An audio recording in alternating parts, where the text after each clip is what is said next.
September 12, 1944. Place de la Concorde, Paris. The autumn rain fell softly on cobblestones still scarred by tank treads as Marie Laurent stood at her apartment window, watching American soldiers march through the heart of a city that had just tasted freedom after 4 years of darkness. She pressed her palm against the cold glass, her reflection barely visible in the fading light.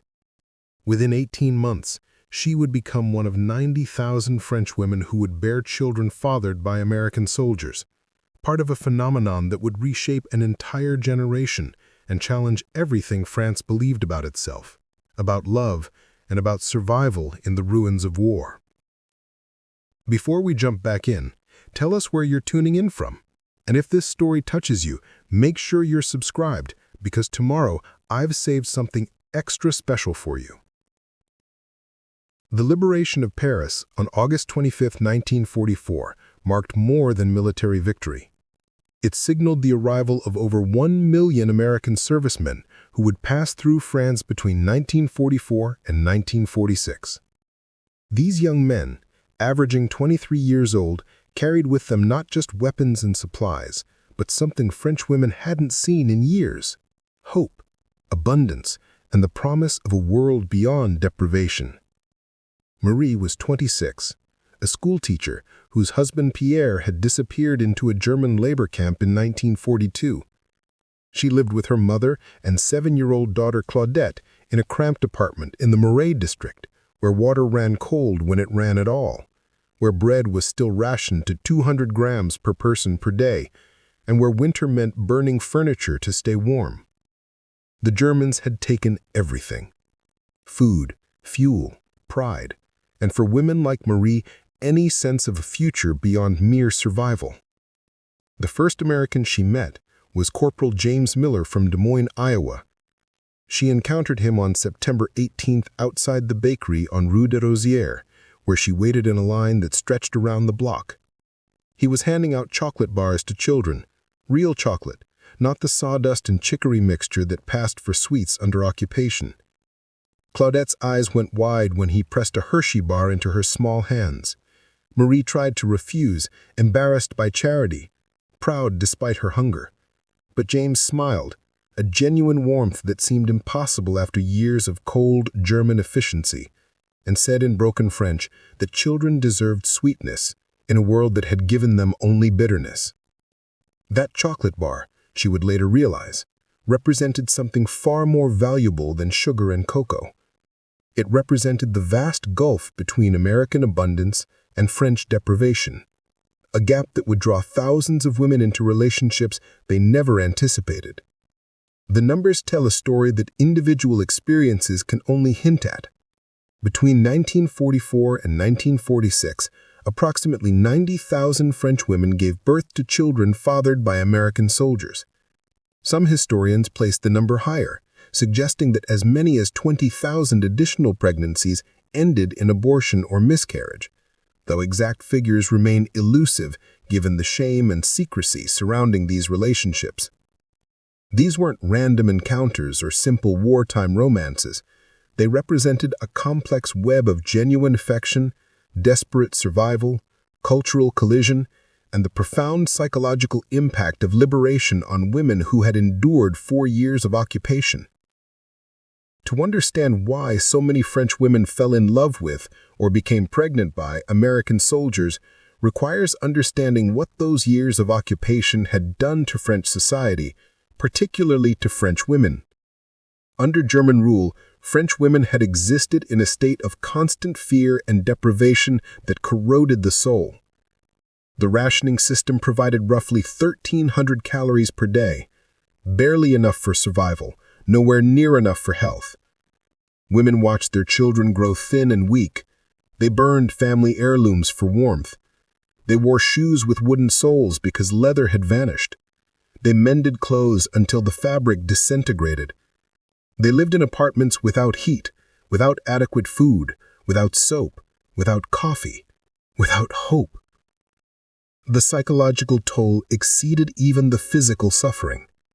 French men had either fled to fight with the resistance, disappeared into German labor camps, collaborated with the occupiers, or simply withdrawn into sullen powerlessness. Women bore the weight of survival alone, making impossible choices about how to feed their families, how to keep roofs over their heads, how to maintain dignity in conditions designed to strip it away. Then the Americans arrived. They brought with them resources that seemed to materialize from thin air. A single American soldier received rations that could feed a French family for a week. They had cigarettes by the carton, chocolate by the pound, coffee that smelled like heaven, canned meat that tasted like luxury, white bread that seemed miraculous after years of gray ersatz loaves. They wore uniforms of quality fabric, boots that weren't falling apart, coats that actually kept out the cold. They carried money, American dollars that held real value in an economy where French francs had become nearly worthless. More than material goods, they carried something intangible but equally precious: optimism. These young American men hadn't spent years under occupation. They hadn't been starved, terrorized, humiliated. They believed in victory, in the future, in the possibility of happiness. They smiled easily, laughed freely, treated French women with a respect and courtesy that felt almost foreign after years of German contempt or French male resentment. Marie's relationship with James Miller began innocently enough. He needed help translating orders for French workers rebuilding damaged bridges. She spoke English, learned from her father who had traded with British merchants before the war. They met 3 times a week in a cafe near the Seine that had somehow survived the occupation with its mirrors and marble intact. James paid her in coffee, real American coffee, and chocolate for Claudette. He told her about Iowa, about fields that stretched to the horizon, about farms with electricity and running water, about a country so vast and wealthy that even ordinary people owned automobiles. She thought he was exaggerating, engaging in the American tendency toward boastfulness.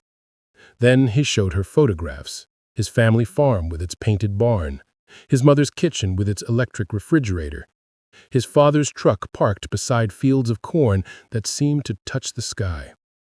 The images depicted a world so different from occupied France that they might as well have been from another planet. Preparing and narrating this story took us a lot of time, so if you are enjoying it, subscribe to our channel. It means a lot to us. Now, back to the story. The transformation happened gradually. Conversations about translation became conversations about life. Professional courtesy became friendship. Friendship became something deeper. Marie found herself thinking about James during the day, anticipating their meetings, feeling something she hadn't felt since before the war: desire, not just physical but emotional. The longing to be close to someone who represented hope rather than despair. She wasn't alone in this experience.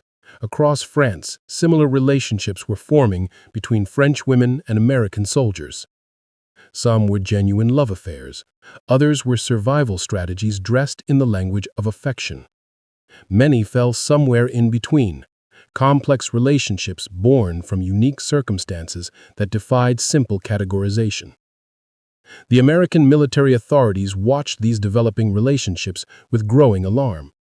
By October 1944, reports from military police indicated increasing fraternization between American soldiers and French women. The Army's official policy discouraged such relationships, fearing both security risks and the complications of soldiers forming romantic attachments in a war zone. Officers issued warnings. Chaplains gave lectures. Military police patrolled areas known for meeting spots.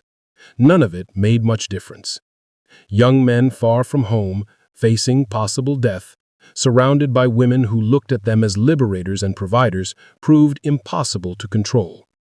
And French women, emerging from years of deprivation into sudden contact with abundance and kindness, found these Americans impossible to resist. The cultural differences between French and American attitudes toward relationships complicated everything. In French culture, love affairs existed in a complex landscape of understanding and discretion. Marriage was serious, but romance allowed more flexibility. Americans, raised on Hollywood ideals of courtship and marriage, often entered relationships with French women without fully understanding these cultural nuances. Many American soldiers genuinely believed they would marry their French girlfriends, take them back to America, build lives together. They made promises they intended to keep. The French women, more worldly about the nature of wartime romance, often harbored fewer illusions, but couldn't help hoping that perhaps, this time, with this man, the impossible might become real. Marie fell in love with James Miller in December 1944, during the coldest winter Paris had experienced in decades. Her apartment had no heat. The coal ration provided less than a week's warmth per month. James brought her an army blanket, thick wool that felt like luxury. He brought food, canned goods that seemed miraculous after years of hunger. He brought kerosene for her lamp so Claudette could do her homework without straining her eyes in darkness. But more than material gifts, he brought attention, affection, the sense that she mattered as something more than just another exhausted woman struggling to survive. When he held her, she felt warm for the first time in years, and not just from body heat. She felt seen, valued, desired. She felt alive. Their physical relationship began on Christmas Eve 1944. James had managed to acquire a small Christmas tree, a luxury beyond imagining in occupied Paris. He brought it to her apartment, along with decorations, candles, and gifts for Claudette. After her daughter fell asleep, clutching an American doll James had somehow found, Marie and James sat by candlelight drinking cognac he'd obtained through channels she didn't question. The intimacy that followed felt both inevitable and transformative. She hadn't been touched with tenderness in 3 years. The simple act of being held, of being wanted, of feeling pleasure instead of just enduring, broke something open inside her. She wept afterward, overwhelmed by emotions she'd kept locked away during the occupation. James held her, not understanding perhaps the full weight of what this meant to her, but responding with gentleness that made her weep harder. By January 1945, Marie suspected she was pregnant. The signs were unmistakable. Missed cycles, morning nausea, a tenderness in her breasts. She felt terror, and something else she couldn't quite name. Not joy exactly, but perhaps possibility. A child with James meant connection to America, to that abundant world he'd described. It meant hope for a future beyond France's ruins. She told him in February, in the same cafe where they'd first worked together. His reaction confirmed both her hopes and fears. He was shocked, worried, but also genuinely happy. He promised to marry her, to take her to America, to build a life together. He meant it. She believed him. What neither of them fully understood was how little control soldiers had over their own futures, how military orders would scatter promises like autumn leaves. The Battle of the Bulge in December 1944 had reminded everyone that the war wasn't over. James's unit received orders in March 1945 to move east, pushing toward Germany. He promised to write, to return, to arrange for their marriage and her passage to America. Marie stood on a train platform watching him leave, her hand resting on her still flat belly, hope and dread warring in her chest. She wasn't unique. Across France, thousands of pregnant women watched American soldiers depart, carrying promises and possibilities that might or might not survive the chaos of war's end. The letters came regularly at first. James wrote about the advance into Germany, about the devastation they encountered, about his determination to return for her. Marie wrote back about her pregnancy, about Claudette's excitement about a new sibling, about her dreams of Iowa. She imagined herself in those photographs he'd shown her, standing in that abundant American landscape, finally safe, finally free from hunger and fear. Then the letters stopped. Not suddenly, but gradually. Weekly letters became bi-weekly, then monthly. The tone changed too, becoming less specific, more generic. Marie understood what was happening, even if she couldn't admit it. James was being reassigned, moved, caught up in the massive military machine that cared nothing for individual promises. Or perhaps, returned to America, reality was settling in. Perhaps a pregnant Frenchwoman with a child seemed less appealing from the safety of Iowa than she had been in liberated Paris. Perhaps his family discouraged the relationship. Perhaps he'd simply changed his mind. She would never know for certain, because after June 1945, the letters stopped entirely. Marie gave birth to a son, Thomas, on September 3, 1945, 1 year and 9 days after she'd first watched Americans march through Paris. The midwife who delivered him made no comment on his obviously mixed heritage, but the other women in the maternity ward did, their whispers cutting deeper than any German insult had during the occupation. The children born to French women and American soldiers became known as brown babies when African American soldiers were the fathers, and simply as American babies in other cases. They represented both hope and shame, possibility and disgrace. French society, recovering from occupation and collaboration, didn't know how to process these children. Were they products of love or prostitution? Symbols of liberation or contamination? The answers varied, but the judgment fell almost entirely on the mothers. The women who bore American soldiers' children faced social consequences that revealed deep contradictions in French attitudes toward collaboration, survival, and female sexuality. Women who had slept with German officers during the occupation faced public head-shaving and humiliation. But women who became pregnant by American liberators faced a more subtle but equally painful ostracism. They were called collaboration horizontale, horizontal collaboration, the same term used for women who'd been with Germans. The phrase lumped together women who'd slept with occupiers for survival or collaboration with women who'd fallen in love with liberators, making no distinction between coercion and choice, between genuine affection and survival strategy. Marie lost her teaching position in October 1945. The official reason was budget cuts, but she knew the truth. Parents didn't want a woman of questionable morals teaching their children. She found work as a seamstress, poorly paid work that barely kept her small family fed. Her mother helped with childcare, but made her disappointment clear. Claudette, now 8, faced teasing at school about her American brother. The neighbors who had welcomed American liberators now whispered about the women who had been too welcoming. Marie wrote letters to James, sending them to his unit's last known address. None were returned, but none were answered either. She contacted the American Red Cross, requesting help locating Thomas's father. The response, when it finally came months later, was polite but unhelpful. Private Miller had been honorably discharged and returned to Iowa. The Red Cross could not compel contact or support. She was on her own. Marie's story represented one path among 90,000 variations. Each woman who bore an American soldier's child in post-war France carried her own unique combination of love, necessity, hope, and regret. Understanding why so many French women found themselves in Marie's situation requires examining not just individual choices, but the larger forces that shaped those choices. The sheer scale of the American military presence created unprecedented opportunities for contact between French women and American men. Over 1 million American servicemen passed through France between August 1944 and December 1946.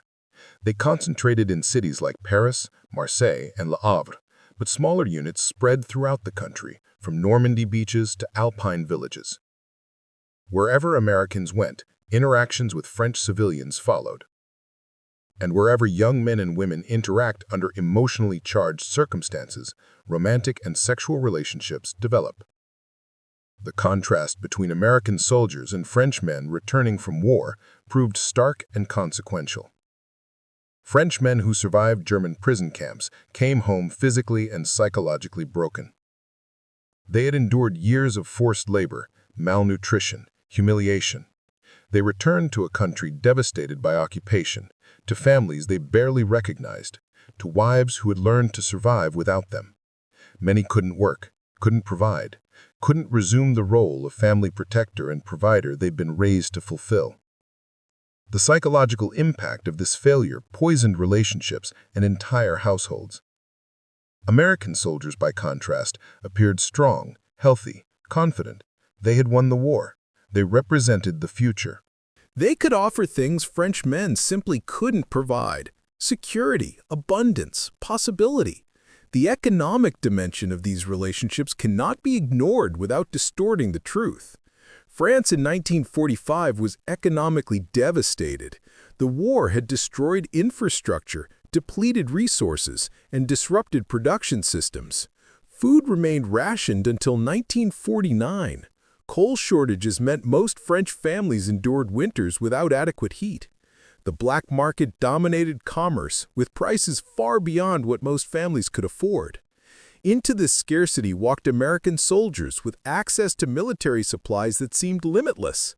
A single American private earned more than most French workers. He could buy dinner, drinks, gifts without thought. He could provide cigarettes worth more than currency. He could access military stores selling goods unavailable to civilians at any price. For French women struggling to feed their children, this economic disparity created powerful incentives to form relationships with Americans, whether or not genuine affection existed. Some relationships began explicitly as transactions. Women who had worked as prostitutes during the occupation continued that work with American clients, who paid better and treated them more kindly than German officers had. But the line between prostitution and survival relationship blurred in circumstances where a woman might sleep with an American soldier not for direct payment, but for access to food, fuel, medicine, or protection. French society wanted to draw clear distinctions between love and commerce, between genuine affection and calculated survival strategy. But the women living through these circumstances understood the categories weren't so simple. A woman might genuinely care for an American soldier while also recognizing that his ability to provide made the relationship possible. She might feel authentic affection while knowing she wouldn't have pursued the relationship if she wasn't desperate. The complexity of human motivation under extreme circumstances defied the simple moral categories French society wanted to impose. The cultural collision between American and French attitudes toward courtship, romance, and sexuality created misunderstandings that produced thousands of unintended pregnancies. American soldiers, raised in a culture that emphasized dating, courtship, and eventual marriage, often interpreted French women's openness as indicating more serious intentions than French cultural norms actually suggested. French women, accustomed to more sophisticated navigation of romantic and sexual relationships, sometimes failed to recognize how seriously Americans took casual declarations of love and future plans. Birth control remained primitive and largely unavailable in 1945 France. Condoms existed, but weren't always used. The rhythm method required regularity that malnutrition and stress had disrupted in many women. Abortion, while practiced illegally, carried severe legal penalties and serious medical risks. The combination of frequent sexual contact, limited birth control, and cultural misunderstandings about the nature of these relationships made pregnancy almost inevitable for thousands of women. The racial dimension added another layer of complexity and pain. Approximately 10 to 15,000 of the 90,000 children born to French women and American soldiers were fathered by African American servicemen. These children faced particularly severe discrimination in post-war France. While France liked to present itself as racially progressive compared to America, French colonial attitudes toward race produced deep prejudices that these children encountered throughout their lives. Their mothers faced even harsher judgment than women who had children with white Americans. They were accused of degrading themselves, of producing children who could never truly be French, of betraying racial and national purity in ways that white-fathered children somehow didn't represent. The hypocrisy was stunning, but no less painful for being hypocritical. Simone Mercier's experience illustrated the particular challenges faced by women who had children with Black American soldiers. She met Sergeant Robert Washington at a dance hall in Marseille in October 1944. He was from Chicago, a jazz musician before the war, assigned to a segregated supply unit. They fell in love despite the language barrier, despite the racial barriers the American military tried to enforce, despite everything. He promised to marry her, to take her to America, where they could be together. She believed him because she wanted to believe, because the alternative was unbearable. When she discovered her pregnancy in February 1945, Robert wept with joy. He talked about raising their child in Chicago, about teaching their baby to play music, about a future that seemed real and possible. Then his unit shipped to the Pacific Theater in April. The letters came for a while, then stopped. Simone gave birth to a daughter, Josephine, in November 1945. The child's dark skin made her father's race obvious to everyone. Simone's family disowned her. Neighbors refused to speak to her. She couldn't find work. She wrote dozens of letters to Robert, to his unit, to the American military trying to locate him. She never received a response. She would later learn he'd been killed in Okinawa in June 1945, 2 months after leaving France, 5 months before his daughter was born. But in 1945, she simply knew he'd disappeared like so many American fathers, leaving her alone with a child France didn't want to acknowledge.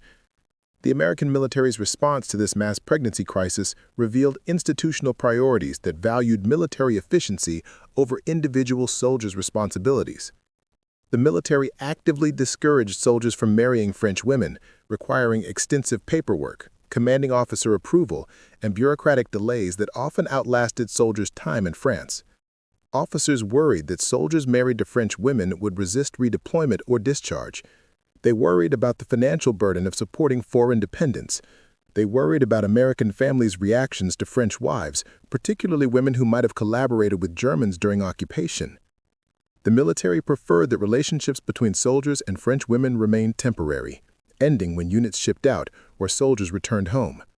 No official policy forbade soldiers from acknowledging paternity or providing support for French women pregnant with their children, but no policy encouraged it either.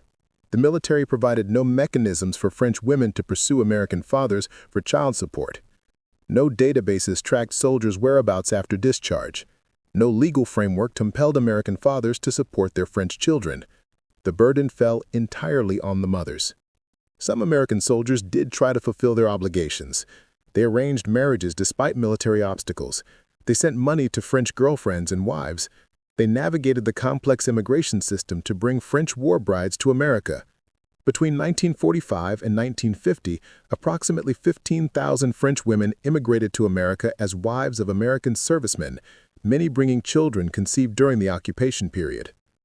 These successful outcomes represented perhaps 15% of women who became pregnant by American soldiers. The remaining 75,000 or more women faced single motherhood in a society that punished them for it. They lost jobs, faced eviction, endured public shaming.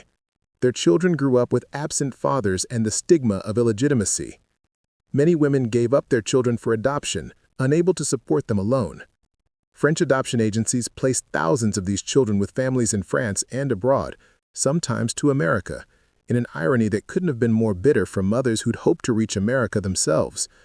The psychological impact on these women proved devastating and long-lasting. They had survived occupation, collaborated in various ways to stay alive, emerged into liberation with hope for better futures, only to find themselves judged and abandoned.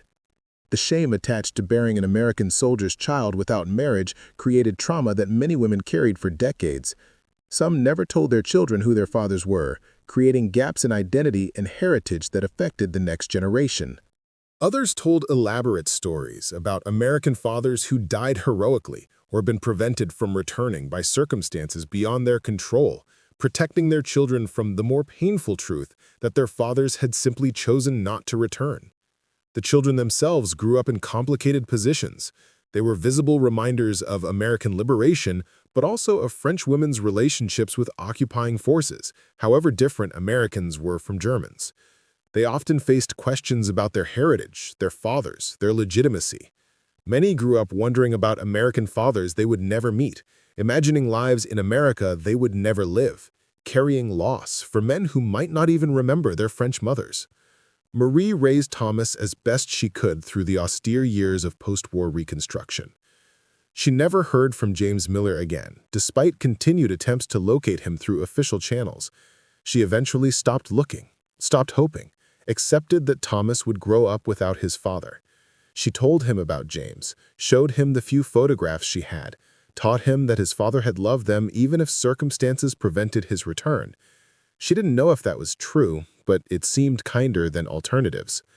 Thomas grew up knowing he was different, knowing his father was American, knowing other children's fathers came home from war while his had disappeared into American distance. The wound of abandonment shaped his identity in ways Marie couldn't fully understand or heal. He struggled with anger, with questions she couldn't answer, with a sense of incompleteness that no amount of maternal love could fill. He wasn't alone.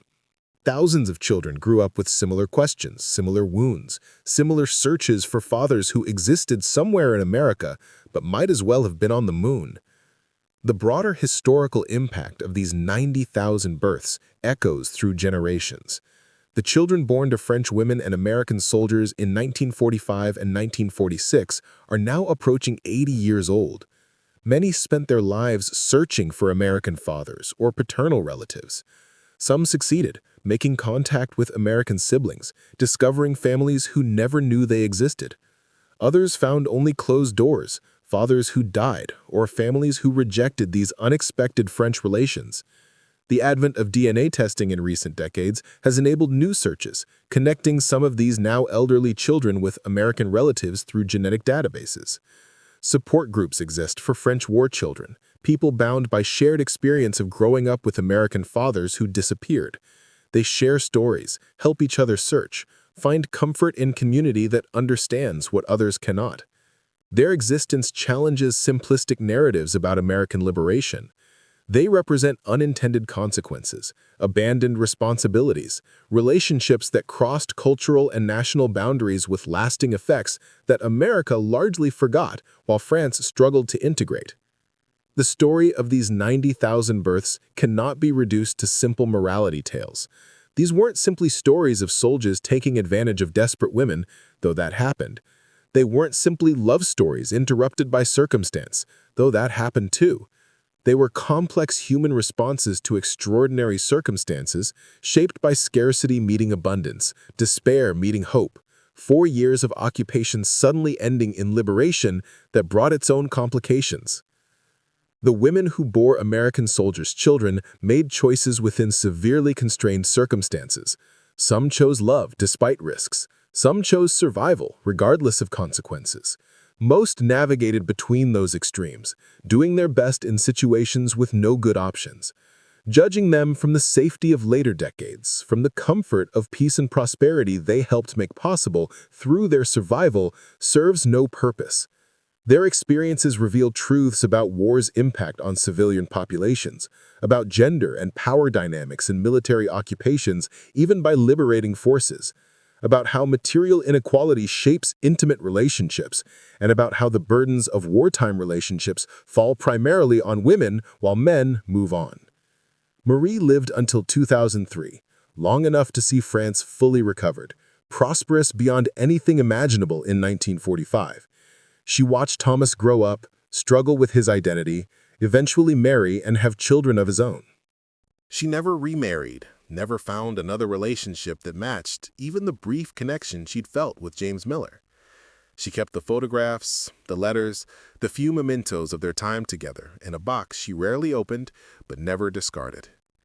In her final years, her granddaughter asked about Thomas's father, about what happened. Marie told her everything. Not the sanitized version she told Thomas as a child, but the complicated truth. She'd loved James, genuinely loved him, but she'd also been desperate, hungry, frightened about the future. The relationship had been real and strategic, emotional and practical, all at once. She didn't regret Thomas's birth, but she regretted the circumstances that produced it, the choices that weren't really choices, the illusion of possibility that led so many women to hope for futures that never materialized. Her granddaughter asked if she was angry at James for abandoning them. Marie considered the question carefully before answering. She was angry, she said, but not just at James. She was angry at the war that created such circumstances, at the systems that left women to bear consequences alone, at the society that judged mothers while excusing fathers, at the decades of struggling to provide for a child whose father could have helped but didn't. But she wasn't angry at Thomas, never angry at her son, who'd been innocent in all of it and bore his own burdens from being born into such complicated circumstances. The 90,000 French women who had babies with American soldiers after World War II were not victims or villains, but survivors, navigating impossible circumstances with courage and resilience that deserves recognition rather than judgment. They fell in love, made desperate choices, hoped for better futures, and bore the consequences when those futures failed to materialize. Their children grew up carrying questions and wounds that shaped their lives in profound ways. The story reminds us that liberation has costs not recorded in military histories, that war's impacts extend far beyond battlefields into bedrooms and birthrooms, and that the people who bear war's heaviest burdens are often those absent from victory parades and monuments. These women and children represent a chapter of World War II history that both France and America preferred to forget, but their experiences matter precisely because they were forgotten, because they revealed truths about power, gender, survival, and the human costs of even justified wars. Up next, you've got two more standout stories right on your screen. If this one hit the mark, you won't want to pass these up. Just click and check them out. And don't forget to subscribe and turn on the notification bell so you don't miss any upload from us.